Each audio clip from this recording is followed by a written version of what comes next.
Throughout the Middle Ages, castles protect the lands of Europe, lands contested as far back as human memory serves. Built by the sweat of men, these towering fortresses with their enormous barbicans, levels of battlements, and dark dungeons strike fear in the heart of savage invaders. Forstenstein's infamous Black Tower holds the secrets of those who died deep within its horrific pit. Vigersborg, the Castle of Kings, finds itself engulfed in an hysterical hunt for witches. Odescalchi wards off both Rome and Naples as its mercenary warlords fight for the highest bidder. Montreuil-Bellay terrorizes the two-way river valley until use of an ancient weapon crushes its massive barricades. Find out their hidden stories on Secrets of the Castles of Fear.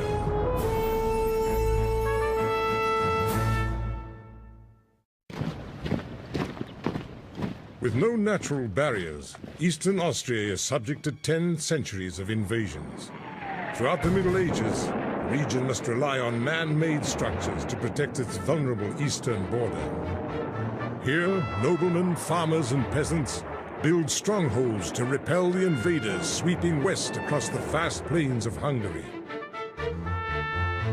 The area they defend will be known as Burgenland, land of the castles. The earliest stories begin in the 5th century, when Attila and his Huns ravaged the land. According to legend, the barbaric invader builds a lookout on the ruins of a Roman watchtower. Almost 1,000 years later, these same stones will form the base of the Black Tower of the Castle of Fear, Forstenstein. Ironically, the Black Tower as seen today is white, its dark stones plastered over in the 19th century. The first castle of recorded history belongs to the Counts of Mattersdorf.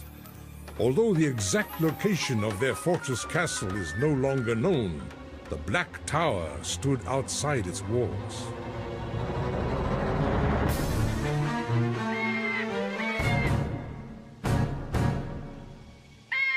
In the 14th century, Albrecht, the Habsburg ruler of Austria, orders the first fortress at Forstenstein demolished. After swearing allegiance to the king, the Mattersdorfs are allowed to build again. Their new castle is bigger, stronger, and more impressive than the one they lost.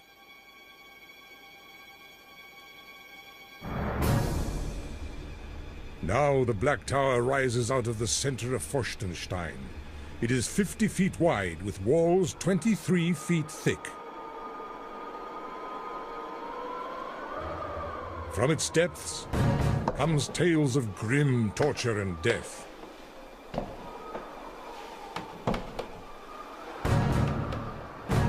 The most infamous ruler is a woman. Her name is Rosalia, the cruel and heartless wife of Geletas of Forstenstein. When her husband is called to fight against the Turks, his authority falls into Rosalia's iron fist.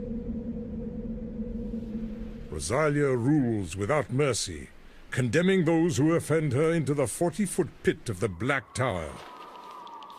Once lowered down into the pit of oblivion, her victims die slowly of cold and thirst, starvation and despair. To the relief of his tormented peasants, Geletas finally returns home. He publicly tells his subjects of an evil queen he met during the war. Then he asks Rosalia, "What would you do with a queen like that?"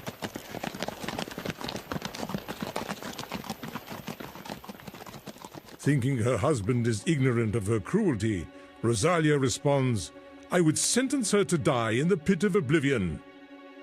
"You have just spoken your own fate," the just man replies. Rosalia is forcibly led to the Black Tower. The guards suspend her from a beam and then lower her until she dangles over the rotting corpses. Rosalia, like her many victims, will die a tortuous, lingering death.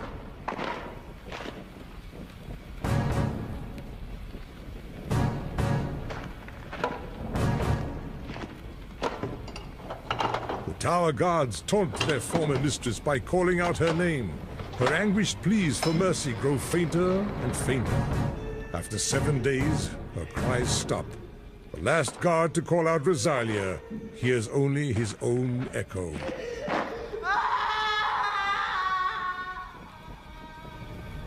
There are claims that after her death, Rosalia's ghost circled the Black Tower. To quiet her restless spirit, Gilletus erects a chapel on the hill overlooking Forstenstein. Then two legends blend into one as Rosalia turns into a saint, and the mountains that surround the Castle of Fear take on her name.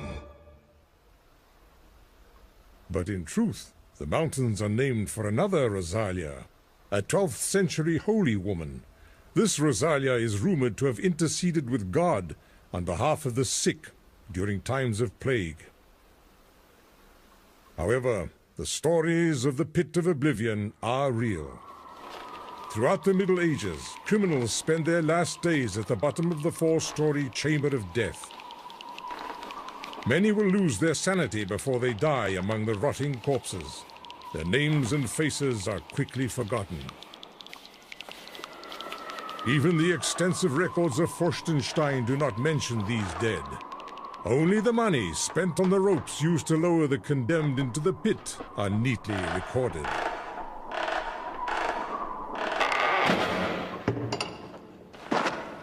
By the 17th century, the Habsburg dynasty has ruled Austria for 500 years. Now, the eastern line of castles must fight off Ottoman Turks, who are pushing west from Hungary.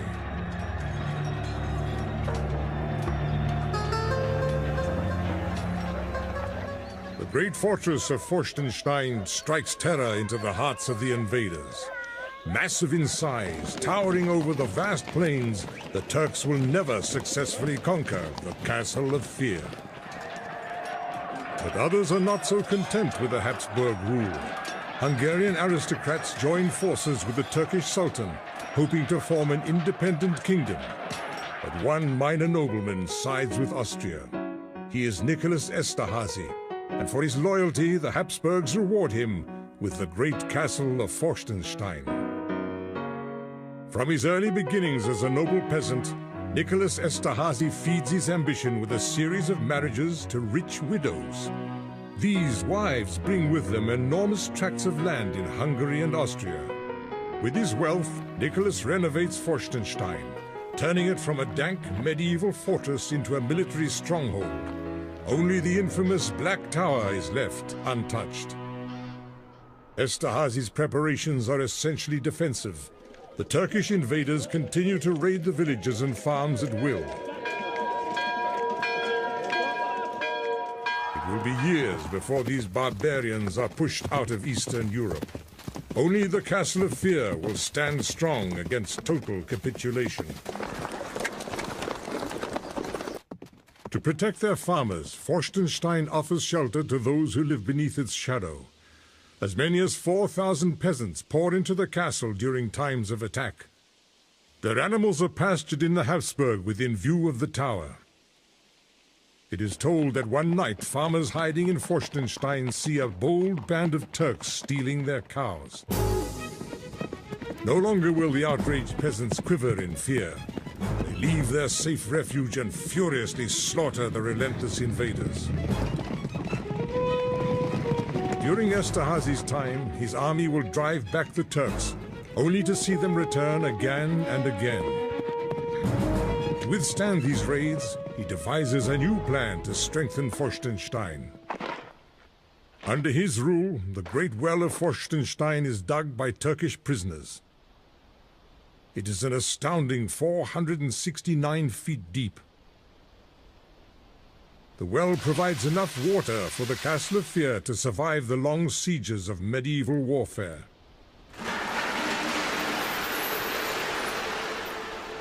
Prisoners of war man the large treadmill that pulls up buckets of water. Walking the wheel throughout the long days, the captive men maintain a steady supply for the castle. Perhaps an easier life than that handed to earlier prisoners who were forced to cut the well out of bedrock stone.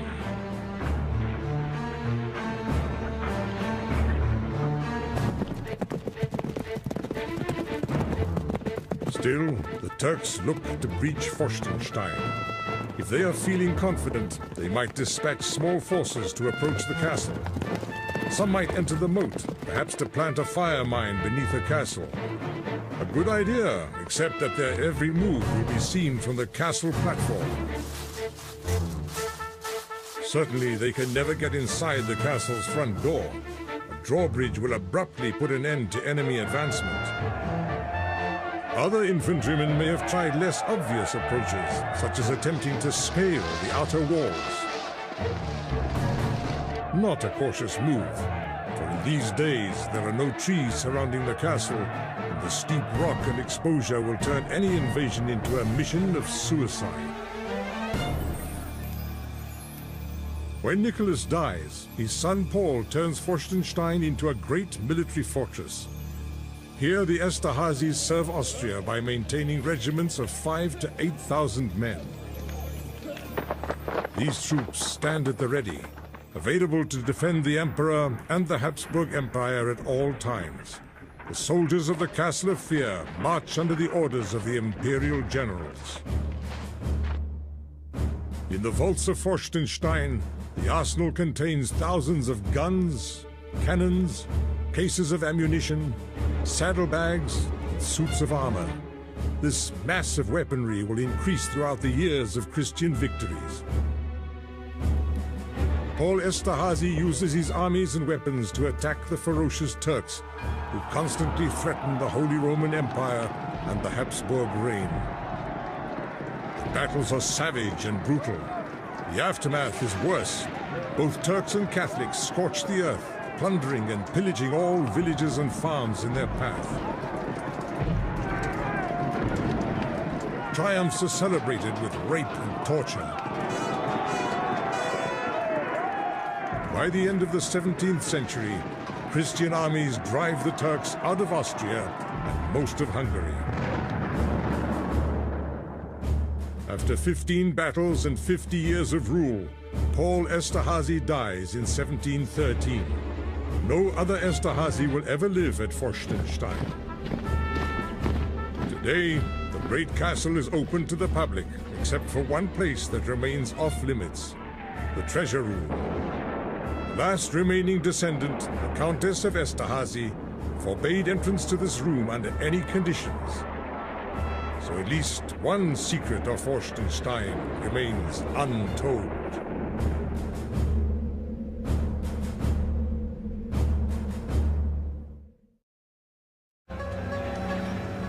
Styria lies in southeastern Austria. Caught between the plains of western Hungary and the rising hills of the Alps, this region provides the Ottoman Empire with an open path to Western Europe. Without any natural barriers for protection, Styria arms itself with formidable castles.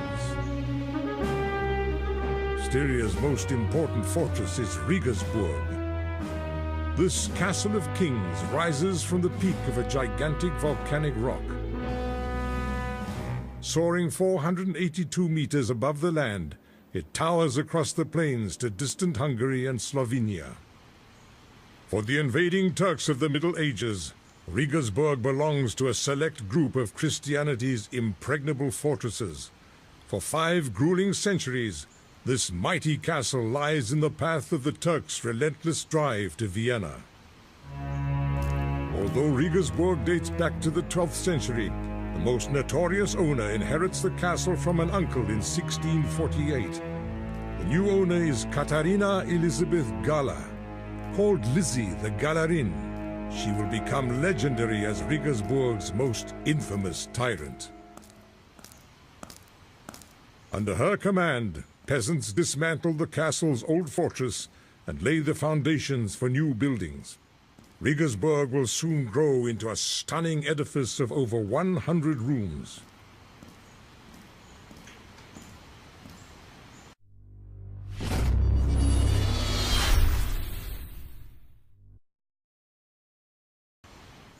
The long path to the new castle is cobbled and whitewashed. Trellises are built for grape arbors and flowering vines.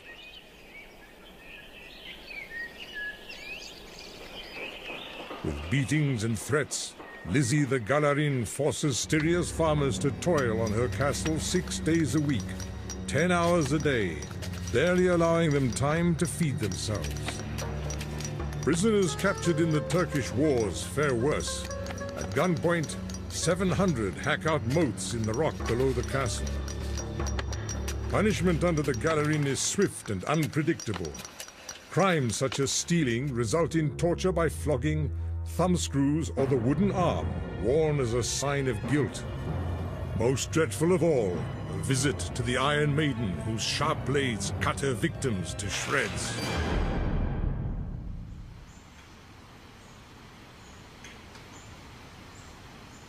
Looking up from their labors, the townspeople come to curse the cruel tyrant they call Bad Lizzie. Her fortress is as fierce as she is. At the volcano's face, 5 stout gates connected by fortified walls guard a road winding a mile to the summit. Horses shod with iron cannot manage the slippery climb to Rigersburg's summit. At the foot, riders must change to unshod mounts.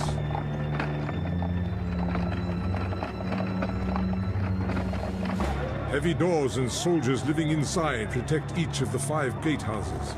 The fortified barriers are centers of battle.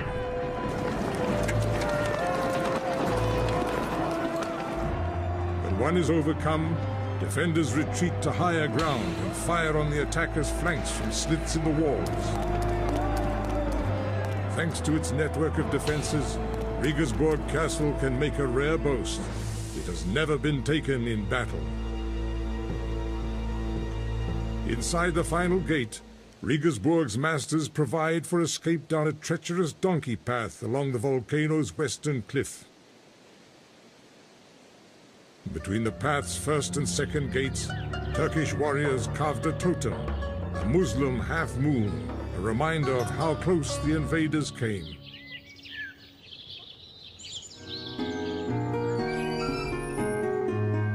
Rigersburg's previous lords added pastures, vineyards, and smokehouses, and they devised a water system to outwit besiegers. Spouts on the roofs channel rain into 2 courtyards. The water runs through the stone into cavernous rooms below. In these cisterns, the water filters through sand and pebbles, then drains into a well 85 feet deep. The only access to the well is inside the castle's most protected quarter, the ornate central courtyard. Although the castle is well fortified, Lizzie must still repel the Ottoman Turks.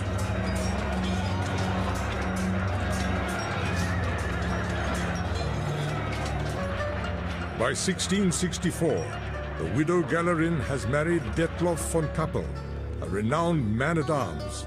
Her people hope that this love will blunt the tyrant's cruel edge. However, the Ottoman Empire rallies for a final thrust into Europe. At a mountain pass nearby, von Kappel intends to crush the Turkish assault.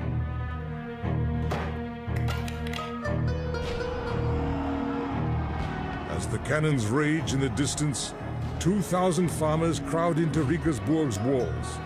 Lady Elizabeth anxiously awaits her husband's return.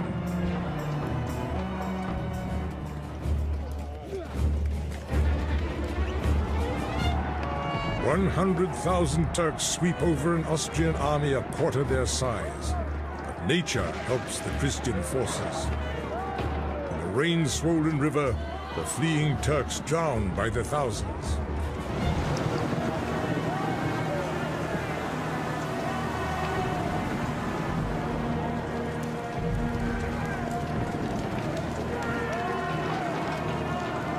As the storm overtakes the castle, a lone horseman gallops up the whitewashed path. The Galarin hears a fearful omen, the sound of horseshoes clanging against the rock. The soldier has risked a trip up the slippery slope on a horse shod with iron to deliver a devastating message to the Galarin. Her beloved husband is dead. Lady Elizabeth prays in the castle's tiny chapel until her body grows cold and numb. Galarin emerges from mourning embittered. Her anger falls on St. Martin's Church just below the castle bluff. Its clerics have condemned her abuse of the local farmers. However, the Holy Roman Emperor grants Lady Gala the right to select the priest of Regensburg. Now there is no one to speak for the people, but in the stillness that follows, hatred grows, and will explode once the Galarin is dead.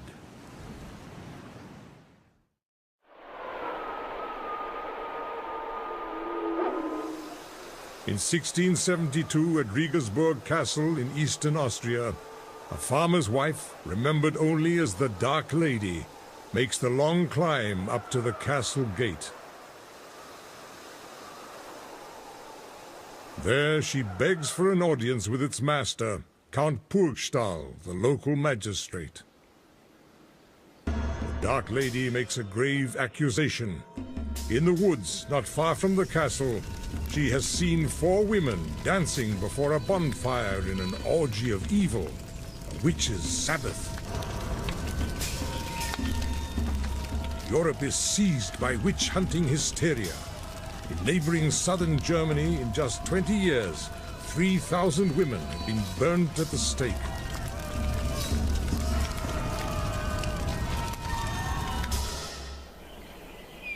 At Regensburg, Count Purgstall reluctantly presides over the mounting accusations. In his courtroom, trying and killing witches becomes a grim industry. Clerks keep meticulous records of the testimony in each trial. Accusations of witchcraft are prompted by resentment, jealousies, and spurned loves. Confessions are extracted through torture. The judge pronounces a verdict of guilt by breaking a black stick.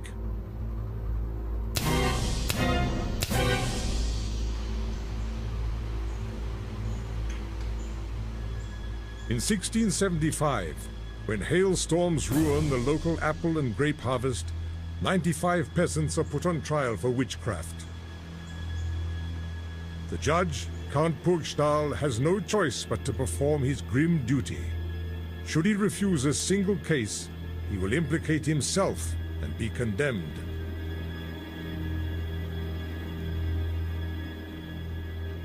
One alleged witch is accused of making flowers bloom in the dead of winter. For the judge, the case is an agonizing ordeal. For the accused witch, Katharina Paldorf, is a close personal friend.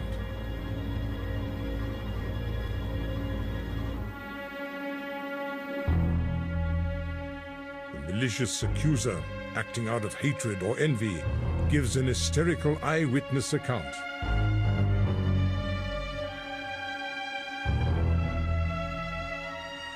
Bloodied by days of torture, the accused is too weak to offer a defense. Count Purgstall has no choice but to find his friend Katharina Paldorf guilty as charged. The flower witch is beheaded, her body burned, and her execution is only the beginning. In the shadow of Regensburg Castle, the witch hunt flourishes for nearly a century more.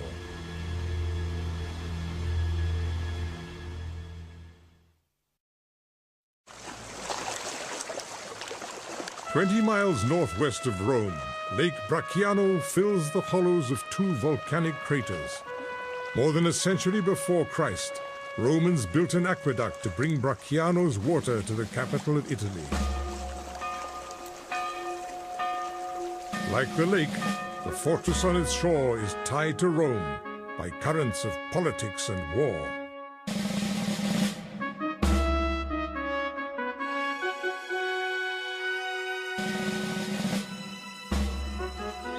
And just as the lake hides a volcano, elegant Odescalchi Castle masks the violence of its warlords. Originally owned by the Vico family, they lose it in the 15th century to the powerful Orsinis, mercenaries to all who will pay their fee.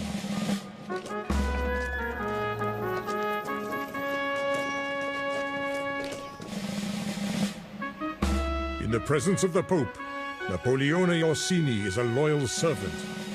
Away from Rome, he swaggers as the most feared warlord in central Italy.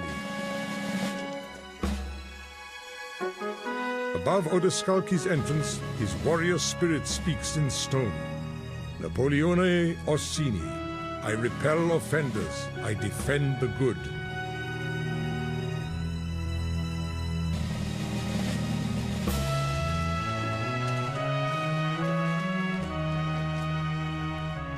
The Orsini name comes from the legend that the clan's founder was suckled by a she-bear, or Orsa. The Orsini men are famous for their bear-like strength and insatiable greed. Odescalchi's armories hoard the tools of the Orsini trade. Napoleone Orsini hires his militia out to Italy's political giants, the King of Naples and the Catholic Pope. Napoleone exploits his powerful clients for his own profit. For his warfare, he earns their gold and land, but never their trust. In 1470, with his blood wages, Napoleone enlarges the 12th century fort and turns Odescalchi into a showcase of Renaissance splendor. To the west of the old castle, Napoleone adds a more spacious wing. Above, he mounts sentry parapets and heavily arms them.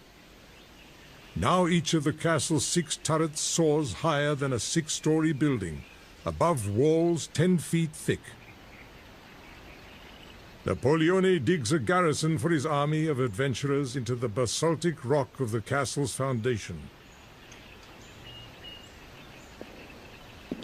There in bleak tunnels, the patriarch ransoms his enemies and displays his reputation for terror.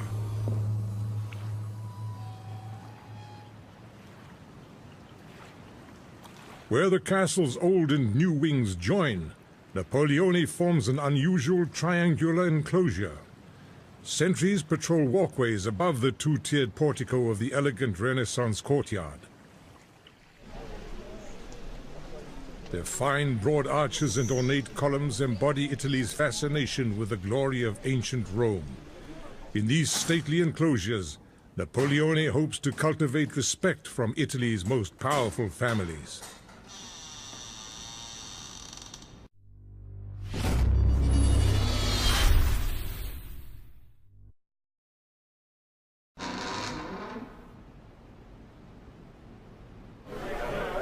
He achieves higher status when his only son, Virginio, weds the daughter of a prince of Naples. All of Italy toasts the brilliant alliance.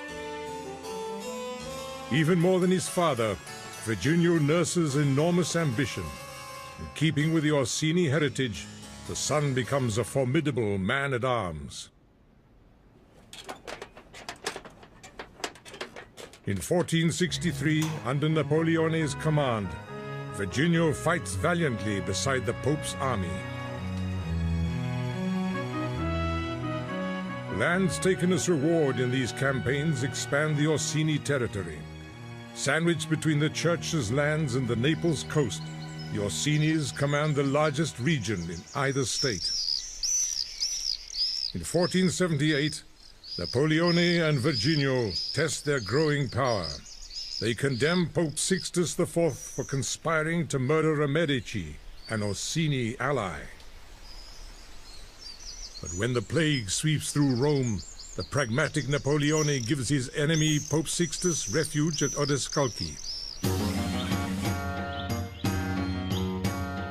In 1480, Napoleone Orsini, warlord and patriarch, dies. Virginio now claims his father's title and lands. While the balance of power in Rome shifts unpredictably, Virginio's good fortunes continue to soar. Virginio weds his own son to a princess of Naples.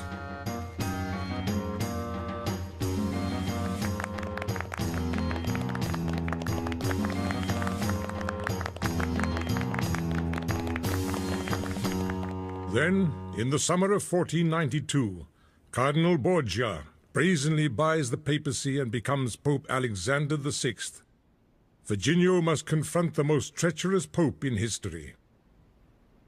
A contemporary writes that the new pope is guilty of the most obscene behavior: shamelessness, lying, faithlessness, avarice, and cruelty more than barbaric.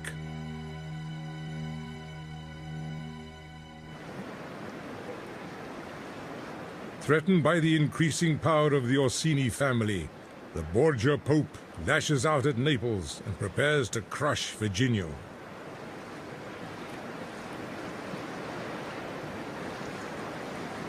Hungry for Italy's riches, France agrees to help. With an army 30,000 strong, the French king sweeps southward through Florence to claim Naples. This will begin 3 decades of war. Virginio, the master of turnabout, sends his son to the French king with an astonishing proposal. Virginio's son will aid the invaders. Meanwhile, Virginio himself will stand by the court of Naples. It is a desperate bid by the family for survival. Italy erupts like never before. The Pope sends an army to seize Odescalchi Castle. Even the King of Naples double-crosses Virginio. The master of Odescalchi finds himself on a bridge with both ends set on fire. There is no escape. The Pope's army seizes all Orsini lands in its path and camp at the gates of Odescalchi. Virginio, imprisoned by the King of Naples, lies in chains, tormented by his defeat. Soon he will die from poison, a victim of the treacherous Borgia family.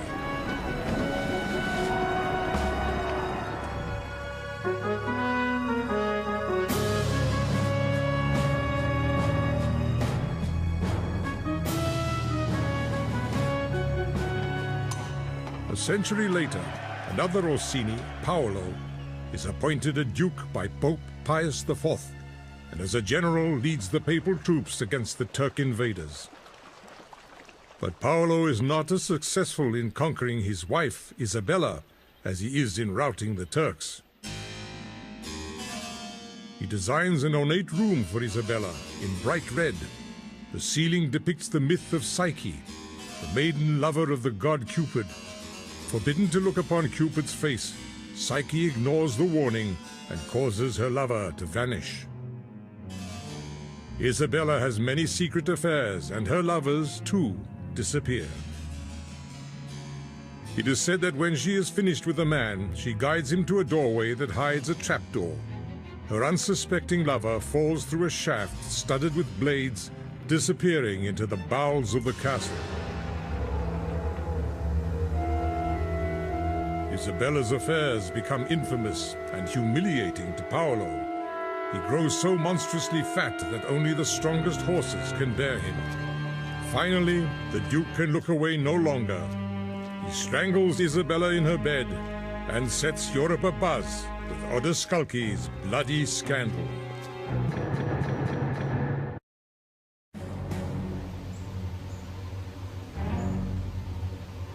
France's Anjou province in the year 1020.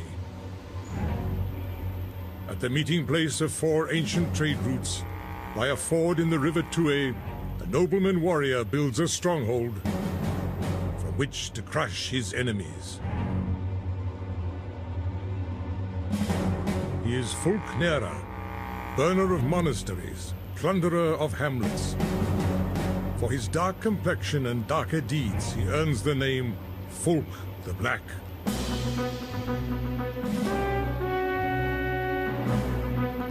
Before the mysterious Fulk vanishes from history, he bloodies the Loire Valley in a campaign of terror.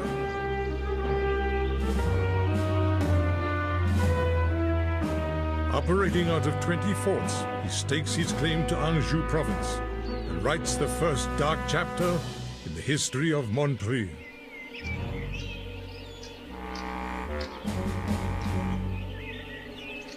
No citadel in the region is as feared or sought after like Montreuil, deceivingly referred to as the hill by the river.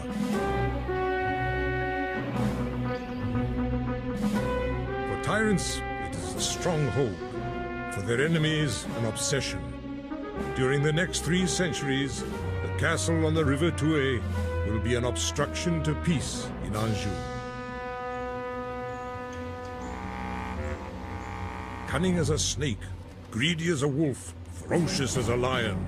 Thus the chronicles of Meron describe the castle's next master, Géraud II, 5th Lord of Belay.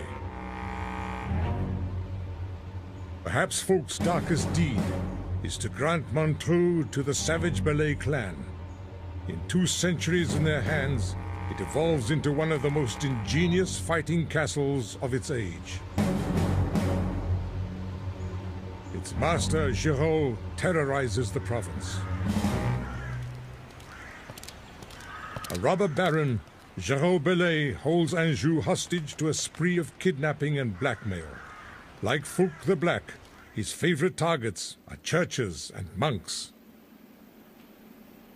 Excommunicated in 1129, he plunders on, undaunted.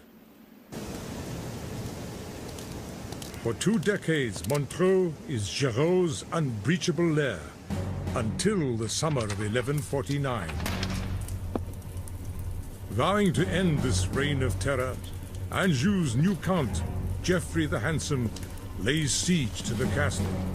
Repelled time and again, his band of nobles probe the stronghold for a flaw in its barricade, but the besiegers find none.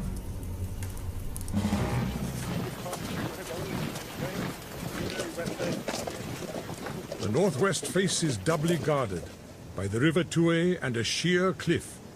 Attack here is suicide. Capped with turrets, 2 great towers rise more than 100 feet over the river. Géraud's archers, firing through arrow slits, make the most of its bristling defenses.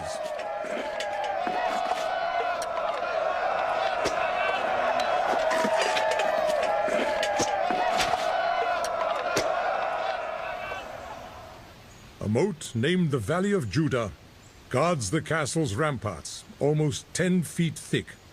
From this wall and the rampart's crow's nests, archers blunt any assault.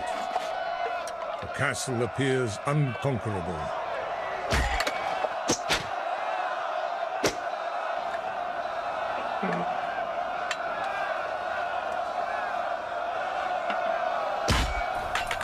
The main entrance seems to be the Count's only hope, yet Montreuil's defenses make it a besieger's nightmare.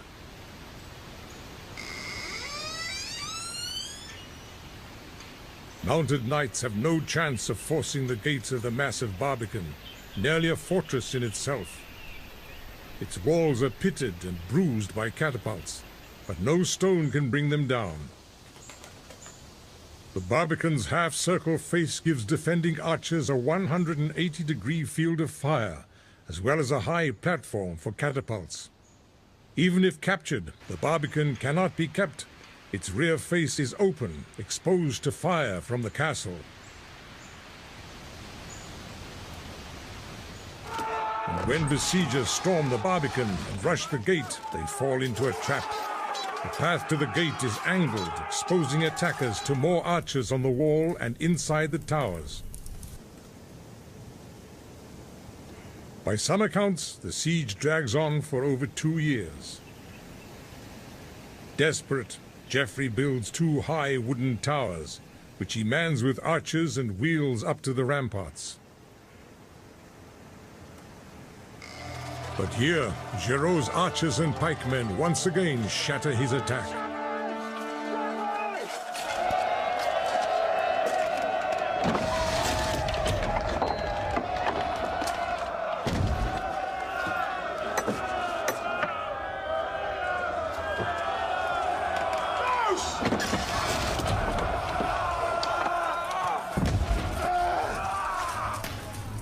In frustration, Geoffrey the Handsome abandons the frontal assault. But in an ancient Roman treatise on war, he finds a new tactic. For months, his men have pummeled Montreux with stones fired from the fearsome trebuchet, the Middle Ages' most deadly siege machine. The basis of the catapult is the pendulum arm, set into motion by a counterweight. A rope frees the counterweight, and the pendulum lashes out. A sling attached to the end of the weapon doubles its firing range.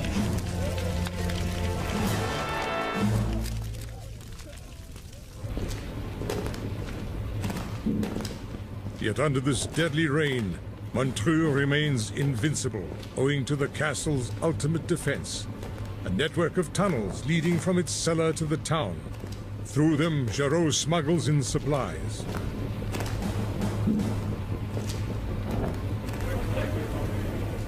Finally, Geoffrey the Handsome takes the Roman historian's advice and creates a bomb made of iron and filled with boiling oil. This he launches at the castle's keep.